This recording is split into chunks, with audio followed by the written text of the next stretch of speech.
Hindi raw tatanggap ng sweldo si Senator Jinggoy Estrada habang hinaharap ang panibagong kasong plunder laban sa kanya. At mananatili pa rin daw siya sa majority block. Live mula sa Senado, nasa frontline ng balitang yan si Mon Gualvez. Mon, ano pa mga sinabi ni Senator Jinggoy? Julius, emosyonal na humarap sa media dito sa Senado si Senador Jinggoy Estrada bago ang kanyang voluntaryong pagsuko sa PNP-CIDG. Kaugnay nga ito sa arrest warrant na inilabas ng Sandigan Bayan para sa kasong plunder na kinakaharap ng senador na may kinalaman sa mga maanumalyang flood control project. Nanindigan si Estrada na mananatili siya sa majority block ng Senado sa ilalim yan ng pamumuno ni Senate President Alan Peter Cayetano. Sa kabila ito ng pagsuko ng senador sa mga pulis at pag-alis niya nga sa Senado para harapin ang mga kasong kinakaharap sa Sandigan Bayan. Kasunod ito, nagpahiwatig din si Senador Jinggoy na nagkaroon ng mga pagkakataong sinubukan siyang bumaligtad sa independent majority block. Pakinggan natin ang kanyang pahayag tungkol dito. Maraming beses po ako inalok na talikuran ang independent majority block kapalit ang pagbabasura sa aking kaso. Ngunit, hindi ko po ito tinanggap. Hindi ako matitinag sa anumang panggigipit, pananakot, political maneuvering para talikuran ang aking paninindigan. Ngayon kung tatanungin niyo kung sino sila, abangan ninyo ang susunod na kabanata. Kasabay nito, tiniyak naman ni Estrada na hindi raw niya kukunin ang kanyang sahod habang nakadetain sa kinakaharap na kaso. Tinawag din niyang kalokohan ang reklamong inihabla ng ombudsman laban sa kanya. Sa katunayan, mismong Legislative Budget Research and Monitoring Office o LBRMO ng Senado raw ang nagsabi na wala siyang ginawang insertion sa pambansang budget noong 2025. Gayunman, handa raw niyang harapin at depensa ng sarili sa korte. Nanindigan din ng senador na dapat manatili ang independence ng Senado. Hindi raw dapat ito naiimpluwensyahan at nababahiran ng anumang panggigipit, lalo sa intensyong pampolitika. Narito muli ang pahayag ni Senator Jinggoy. Na wala silang anumang dokumento o record na nagpapakita na ako ay nagpasok ng anuman insertion sa 2025 national budget. Ang mahalagang impormasyon nito ay kinilala pa mismo ni dating Senate Blue Ribbon Chairman Senator Panfilo Lacson. This is the price I must pay for the decisions I have made and the principles I have chosen to uphold. Then I am prepared to face the consequences, however difficult they may be, especially for my family. Kasama ng senador sina Senate President Alan Peter Cayetano at iba pang kasamahan naman sa majority block, kabilang sina Senators Amy Marcos, Rodante Marcoleta, Mark at Camille Villar. Naiyak pa nga sina Senador Camille at Amy nang hingan ng pahayag patungkol sa ginawang pag-aresto kay Estrada. Samantala, iginit naman ng Malacanang na walang kinalaman ang kaso ni Senator Jinggoy sa pagsali niya sa mayorya ng Senado. Ayon kay Palace Press Officer Claire Castro, dati nang nadadawit ang pangalan ni Senator Jinggoy sa flood control scandal. Iginit din niyang hindi pinupolitika ang mga senador sa Senate majority. Pakinggan natin ang pahayag ni Undersecretary Castro. Is it not the other way around? Dahil ang ngayon, ang bumubuo halos na majority, sila yung merong issue.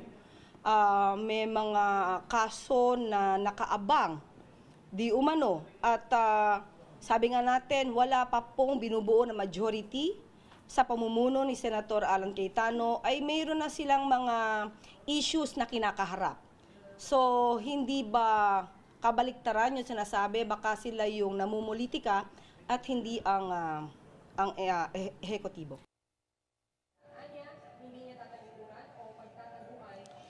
Julius, huling beses na nakita dito sa Senado ang mga miyembro ng mayorya kasama nga si Senator Jinggoy Estrada para nga ipakita yung kanilang suporta at simpatya sa pagsuko voluntarily ng naturang senador. Hanggang ngayon, hindi na nagpakita pa dito sa sesyon ng Senado ang mga members ng majority, particular or kabilang ng ariyan si Senate President Alan Peter Cayetano na siyang talagang dumamay, talagang kasama ni Senator Estrada paglabas ng Senado. Julius. Mon, napag-usapan din ba ang impeachment ni VP Sara sa susunod na buwan? Maapektuhan ba ito ng nangyayari ngayon kay Senator Jinggoy at sa majority?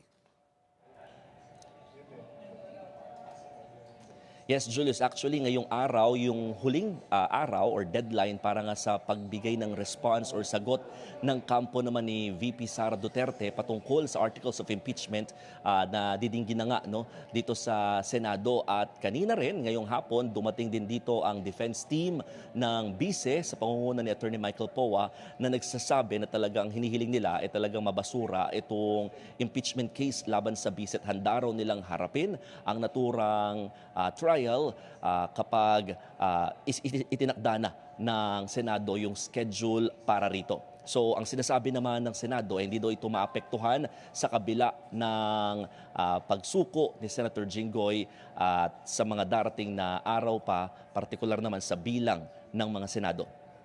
Julius. Mon, nagka-discussion daw kanina sina SP Cayetano at Secretary Remulla tungkol sa pag-aresto kay Senator Jinggoy. Ano kayang napag-usapan nila?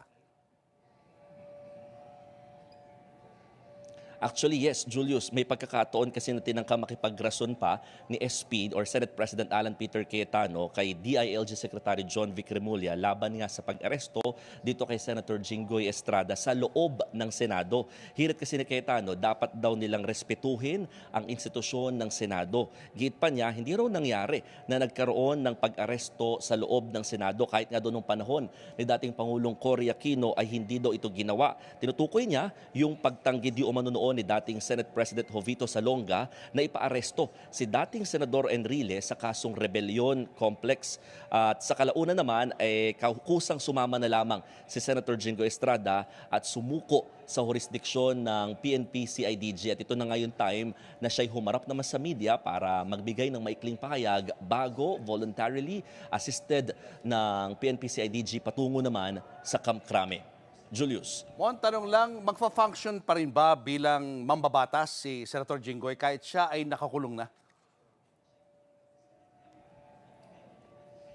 Yun ang hindi pa malinaw sa ngayon, Julius, kasi nga wala din sa mga majority senators ang nandito ngayon para sana masagot yung tanong na yan kung paano yung magiging responsibilities or paano yung mga functions rather ni Senator Jinggoy kung siya'y nakadetain at kung siya'y makakapagbigay pa rin ba ng serbisyo bilang senador kahit siya ay nakakulong para nga sa kasong kinakaharap niya. Wala pang malinaw na sagot tungkol dito pero ang sinasabi niya, hindi daw niya kukunin ng kanyang sahod sa susunod na buwan para nga hindi mabahira ng interpretasyon ng sambayanan yung perang ibinabayad sa kanya bilang senador. So medyo 50-50, So kasi yung pagsabi niya ng hindi niya pagtanggap na sahod, maaaring lumalabas na hindi siya magtatrabaho as a senator. Pero wala kasing binigay na linaw tungkol dito at kung siya ba ay makakapagtrabaho pa as a senator of the Republic of the Philippines habang siya ay nakadetain.